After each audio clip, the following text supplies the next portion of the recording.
ஸ்ரீ சக்கரம் பக்தி சேனல் மையன்பர்களுக்கு உங்கள் வீட்டு ஜோதிடர் சரவணாமிர்தம் வணக்கம் கூறி பேசுவதில் மகிழ்ச்சி அடைகிறேன். எல்லோருக்கும் வாழ்த்துக்கள், ஆசீர்வாதம். குரு பெயர்ச்சி அதற்கு முன்பாக புத்தாண்டாக பரபவ ஆண்டு வருகிறது. எல்லோருக்கும் தமிழ் புத்தாண்டு வாழ்த்துக்கள். குரு பகவான் பயிற்சியாகிறார். மிதுனத்திலிருந்து கடகத்துக்கு வருகிறார்கள் 1/6/2026. குரு பகவான் யார்? தேவகுரு, பிரகஸ்பதி, அஷ்டமாசிதிகளுக்கு அதிபதி. தங்கம், கோமேதகம், வைரம், வைடூரியம், ரத்னம், மாணிக்கம், முத்து இது போன்ற ஆபரணங்களுக்கு அதிபதி. குழந்தை மழலை செல்வங்களுக்கு குரு பகவான் அதிபதியாகிறார். ஆக இந்த குரு பகவான் மிதுனத்திலிருந்து கடகத்துக்கு வருகிறார்கள். 12 ஆண்டுகள் 12 கட்டங்களை சுற்றிவிட்டு 12வது ஆண்டாக கடகத்திற்கு வருகிறார். குரு பகவான் கடகத்திற்கு வந்தால் என்ன? குரு உச்சம் பெறக்கூடிய இடமே அதுதான். ஆகவே அங்கு வருகிறார். 12 ராசிக்காரர்களுக்கும் பல வகையான நன்மைகளையும் அதிர்ஷ்டங்களையும் அள்ளி வாரி வாரி வழங்க வருகிறார்கள்.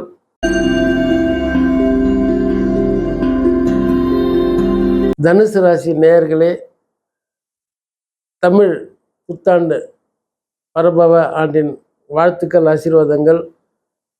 1-4 தனுசு ராசிநாதன் குரு பகவான், பாகியஸ்தானத்தினுடைய அதிபதி, மீனத்தினுடைய அதிபதி குரு பகவான். 1-4 உண்டான பகவான் எங்கே இருக்கார்?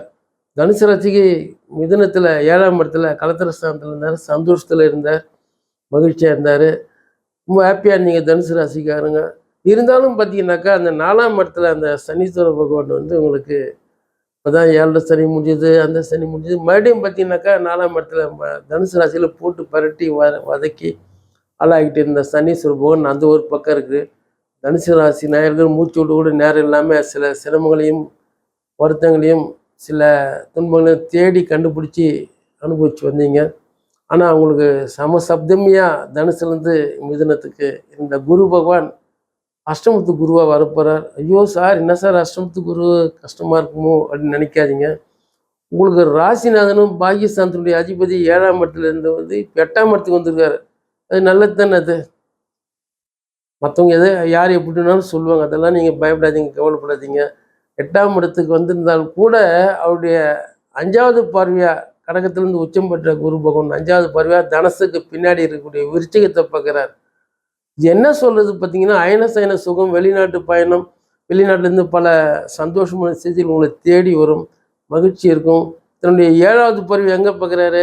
குடும்பஸ்தானத்தை பார்க்குறார். உங்கள் பிள்ளைங்கள் இடத்த பார்க்குறார். தனஸ்தானம், வாக்குஸ்தானம். தனுசுக்கு அடுத்த இடம் மகரத்தை பார்க்குறார் 7வது பார்வையாக. வாக்குஸ்தானம், கொடுத்த வாக்காக காப்பாற்றுவீங்க. நேற்று விடுபட்ட பணம் எல்லாம் உங்களை தேடி வரும். சமுதாயத்தில் ஒரு அந்தஸ்து, உயர்வு, மகிழ்ச்சி. உங்கள் வார்த்தைக்கு எப்பவுமே ஒரு மகிழ்ச்சி தெரியும். மற்றவங்களால் நீங்கள் வரவேற்கப்படுவீர்கள். ஆனாலும் கூட அந்த தசாபுக்தியினுடைய பலாபலன் காரணமாக கூட சில நேரங்களில் என்னடா எந்த ஜோசிகார் சொன்னால் சரியாக வரலைன்னு நீங்கள் வருத்தப்படுவீங்க. அதெல்லாம் விட்டு தள்ளுங்க, எல்லாமே நல்லதாகவே நடக்கும். தசாபுக்தி ஒரு பக்கம் இருந்தாலும் கோல்சாரம் ஒரு பக்கம் இருக்குது. உங்களுக்கு நல்லபடியாக நல்ல சந்தோஷத்தை தரும். 5வது பார்வையாக அயன சயன சுகம், வெளிநாடு சந்தோஷங்கள், மற்ற எல்லாமே கிடைக்கும். 7வது பார்வை வாக்குஸ்தானம். நேற்று வரைக்கும் உங்கள் பிள்ளைங்க உங்கள் பேச்சு கேட்காம கூட இருக்கலாம். இன்றைக்கெல்லாம் அம்மா எது சொல்லுவாங்க, அப்பா எது சொல்லுவாங்க, பெரியவங்க என்ன சொல்லுவாங்க, இந்த மாதிரி எல்லாம் கேட்டு உங்ககிட்ட வளைஞ்சி நெளிஞ்சி அவங்க செயல்பாடே உங்களுக்கு மகிழ்ச்சி தரக்கூடிய அளவுக்குள்ள இருக்கும். குடும்பத்தில் பல நிகழ்ச்சிகள், இல்லற சந்தோஷங்கள், குடும்பத்தில் சந்தோஷம், புது ஆடை ஆபரணங்கள் எல்லாமே உங்களுக்கு சந்தோஷமாக நீங்கள் எதிர்பார்த்ததும் நடக்கும், எதிர்பார்க்காத ஒரு பல நிகழ்ச்சி நடக்கும். ஆக இதில் எல்லாம் சொல்லக்கூடிய சிறப்பு என்னவென்னா, கடகத்தில் உச்சம் பெற்ற குரு பகவான் தன்னுடைய சொந்த வீட்டில் இருக்கிற மீனத்தில் இருக்கிற சனீஸ்வர பகவானை பார்க்கறது ரொம்ப ரொம்ப சிறப்பான ஒரு விஷயம். அதனால் சனி பகவானுடைய வேகத்தை குரு பார்வையால் கட்டுப்படுத்தி எல்லா ராசி நேயர்களுக்கும் ஒரு சந்தோஷத்தை தான் குரு பகவான் வழங்கி வந்துட்டுருக்கார். ஆகவே எல்லோரும் சந்தோஷமாக இருங்க, மகிழ்ச்சியாக இருங்க. ஆக நீங்கள் வாய்ப்பு இருப்பவர்கள் குரு பகவானுக்கு ஒரு பிரீத்தியாக தினமும் குரு ஸ்தோத்திரம் இல்லத்தில் இருந்தபடியே குரு பகவானுடைய ஸ்தோத்திரங்களை படிங்க. சார் எனக்கு அது படிக்க உச்சரிக்க வராதுன்னு சொன்னீங்கன்னா இப்போ தான் நிறைய டிவி சேனல்லாம் இருக்குங்கள, அதில் குரு பகவானுடைய ஸ்தோத்திரங்களை ஒலிக்க செய்து காதால் கேளுங்க.